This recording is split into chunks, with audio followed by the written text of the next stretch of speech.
Dr. Wang for great introduction. Good morning, everyone. My name is Jonathan Kang. I'm a prosthodontist practicing in New York City area. And today, I would like to talk about digital oral design, implant planning, guided surgery, and restoration using the innovative technology of CBCT. When we think about CBCT, we typically think of it as a diagnostic device. For example, we use it for airway evaluation, TMJ evaluation, and we look at the bone and anatomic structures and do the implant planning, and we use it for endodontic purpose. So we think of it as a diagnostic device.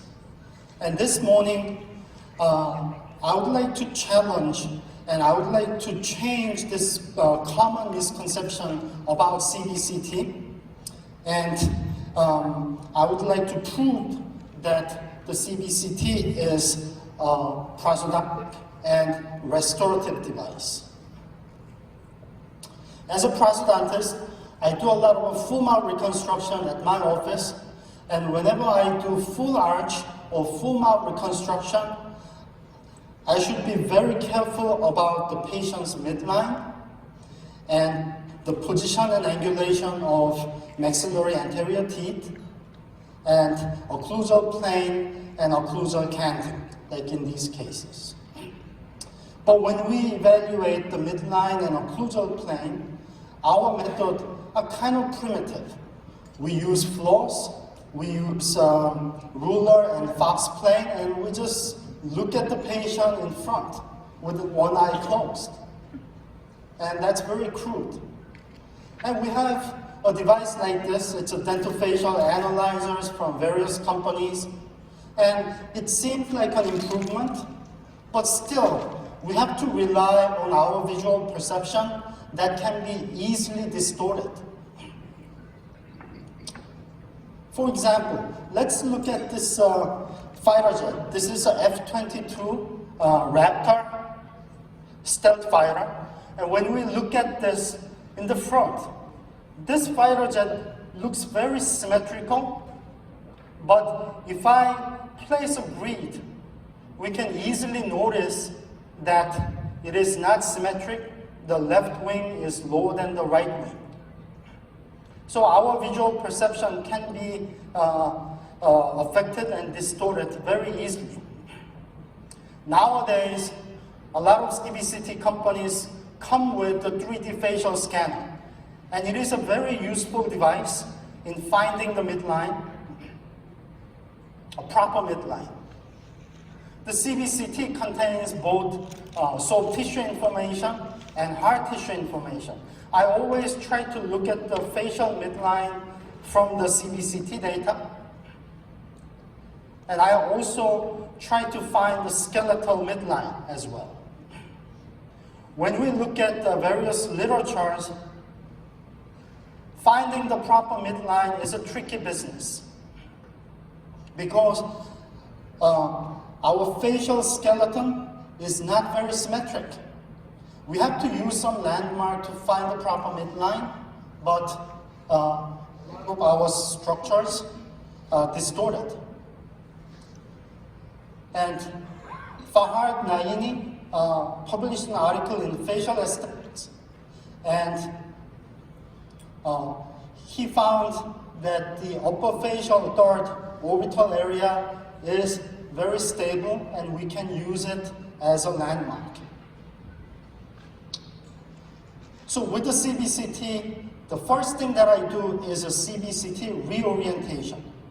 I try to superimpose the right orbital area with the left orbital area, and then find the correct skeletal midline. And I try to come up with the best compromise between the facial midline and the skeletal midline. We can use the CBCT data to do 3D self-analysis. And the literature shows that when we compare with the 2D self-analysis, 3D self-analysis is more accurate and it's much easier. And self-analysis is a very valuable tool in prosthodontics, not only for orthodontics, but prosthodontics. Since the CBCT contains the hard tissue data and soft tissue data, I do both hard tissue self-analysis and soft tissue self-analysis.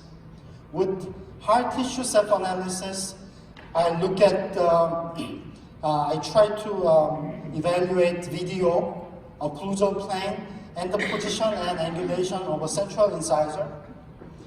And the soft tissue self-analysis is an extremely valuable tool. It is first proposed by Dr. William Arnett, an oral surgeon based in California. And we can position and we can find and position the proper central incisor position and angulation. And I try to look at the McNamara analysis as well. I place the McNamara line passing through A point, and the central incisor has to be about 4 to 6 millimeters ahead of A point McNamara line.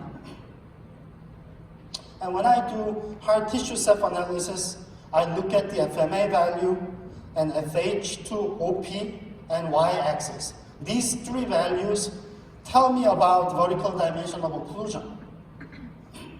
And I look at the McNamara line to evaluate the maxillo-mandibular relationship. And I look at the projection of maxillary central incisor, which should be about 106 degrees in relation to sella nasal. So I first do these two self-analysis and come up with the best 3D position of central and lateral and canine. And I do the virtual diagnostic wax up on the maxillary anterior area. Then I load this wax up into 3D facial scan so that I can do 3D smile design.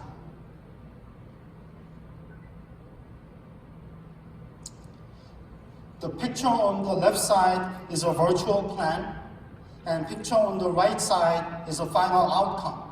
As we can see, there is a huge improvement in the patient's smile. And once the anterior wax-up is done, the posterior wax-up is completed. And then I did the implant planning and did the guided surgery. And this is before the treatment, and this is the interim result. The final abutments were placed. Another provisional restoration was placed. And great thing about this digital technology is that we can also do the true articulation, true mounting. I can make the articulators condyle coincide with the terminal hinge axis of a patient. And I can print the mounting plate and articulate the models in the articulator, and I can do the evaluation of static occlusion and dynamic occlusion. I wanted to build canine disclusion on both sides, and that was the plan, and that was the final outcome, which is identical. Same thing on the left side, canine disclusion, which closely mimicked the virtual plan. So this was the pre-op, and this was the post-op. And there is a huge improvement in smile and patient's life. And I call this daily masterpiece, because with the help of advanced digital technology, I can recreate this kind of a result consistently. So now we know that we can extract the information from CBCT, like midline through CBCT reorientation. We can find the 3D position and angulation of central incisors. And we can evaluate or re-establish vertical dimension of occlusion, occlusal plane, and we can do the true faceable transfer and true articulator mounting using terminal hinge axis. So I think CBCT is a very nice prosodontic tool. And we can use it not only for implant cases, but also for daily restorative cases like this. This patient wanted treatment to correct her midline, and she wanted some bleached shade on the anterior teeth, and she wanted minimally invasive treatment and minimum office visit because patient lives overseas. So the first thing that I did was to create a virtual 3D patient using the CBCT scan and impression scan and facial scan. So I digitized the patient inside and out. With an impression scan, I first came up with the patient's teeth information and I loaded it into CBCT. And then I was able to do the 3D digital oral design. First, I do the CBCT reorientation and both self-analysis to find the position of central incisor. And virtual wax-up is completed, and that virtual wax-up was loaded into patient's 3D facial scan file. I think from prosodontic standpoint, it is a profound tool because we can use it for planning and we can also use it for case acceptance.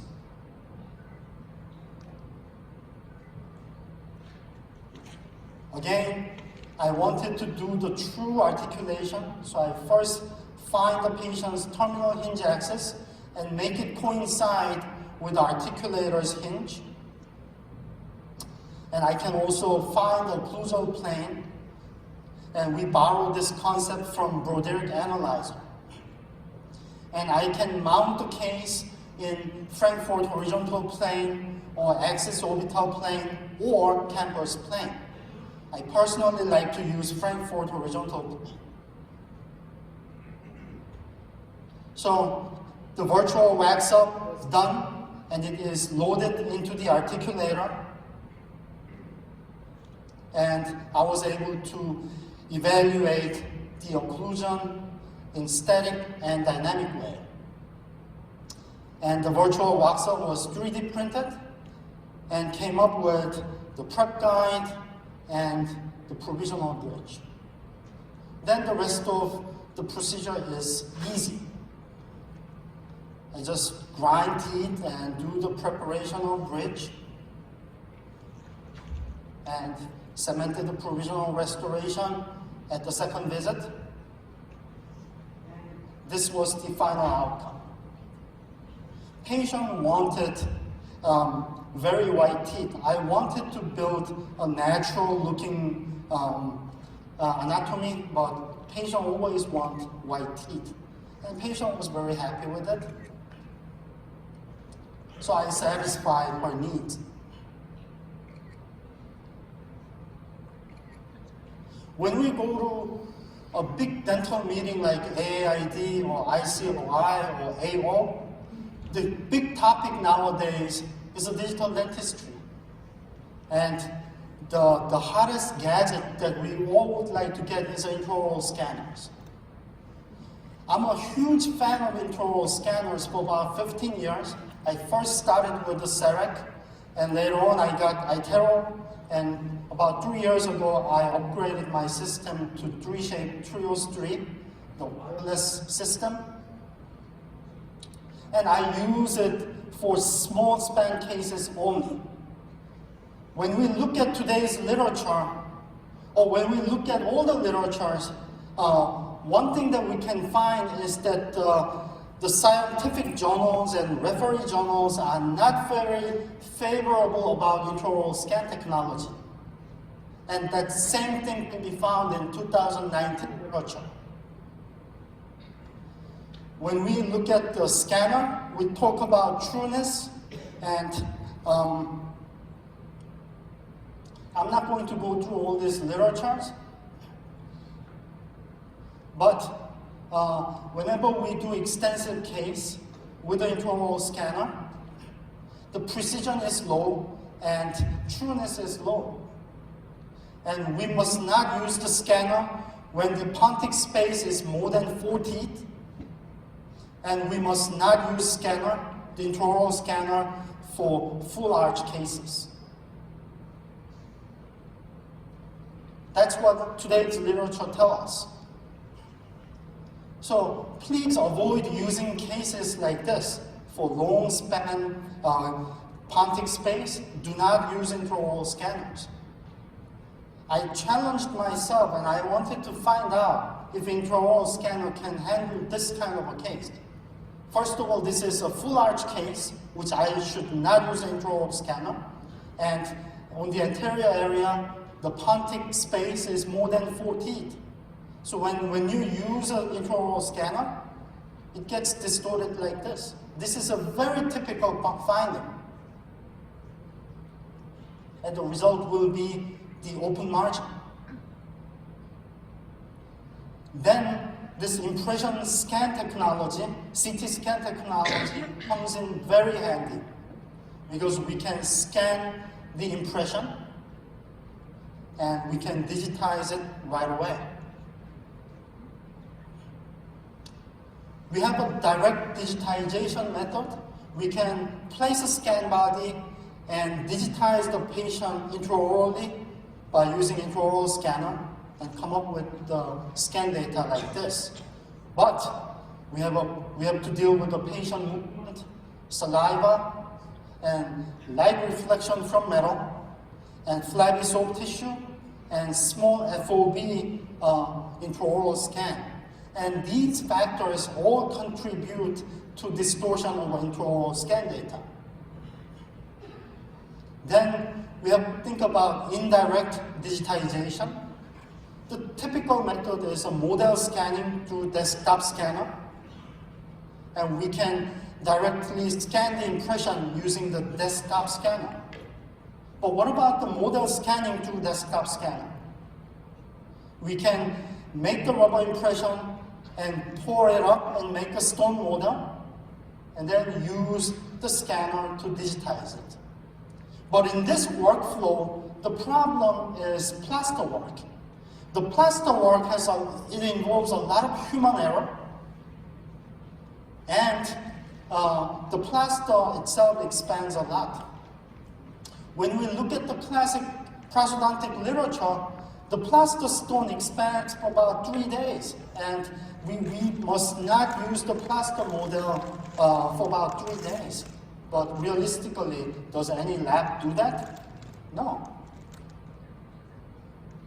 We want to bypass this step, and several years ago they came up with this idea of scanning the impression directly. This is a nice concept, but the problem is it does not capture the area completely. When the impression is deeper, that visible light cannot go through the deep area, and the result is an incomplete capture. Another thing that we can think of is digitizing the impression using the X-ray source, the CBCT. So we can bypass this problematic plaster work, and we can digitize it directly. And we can completely capture all the area. In this case, patient wanted implant treatment on the mandible. So the first thing that I did was to digitize the existing denture. And I replicated the patient's denture with radio-opaque resin that contained barium sulfate, and I 3D printed it, and I placed it in the patient's mouth and took the CBCT. So based on this information, I planned for 8 implant placement on the mandible, and I came up with the provisional bridge and surgical guide, and I placed 8 implants and placed the multi-unit abutment, and I did the chair-side fabrication of a 8 implant-supported provisional bridge. And patient was brought back after 2 weeks, and I started the restoration. First, I used the Trios 3 scanner to directly digitize the patient, and I made a rubber impression, and that impression was digitized, and then it was poured with the dye stone. So I was able to compare these 3 data together, and the result was the model scan data is always used as a reference data, and I found about 120 micron of discrepancy. And when I compare it with the impression CT scan data, it was very accurate within 35 micron. So I used the impression CT scan data to fabricate the final restoration, and it fitted very nicely. It's an 8 implant supported screw retained bridge, and I have to make sure that it fits perfectly, and it did. A well-made CT scan is not only a diagnostic tool, but it is a restorative tool. We can find midline, video, and occlusal plane, and we can do self-analysis with it. We can do 3D smile design, and we can do true faceable transfer and articulation. And well-made CT scan can do all these things.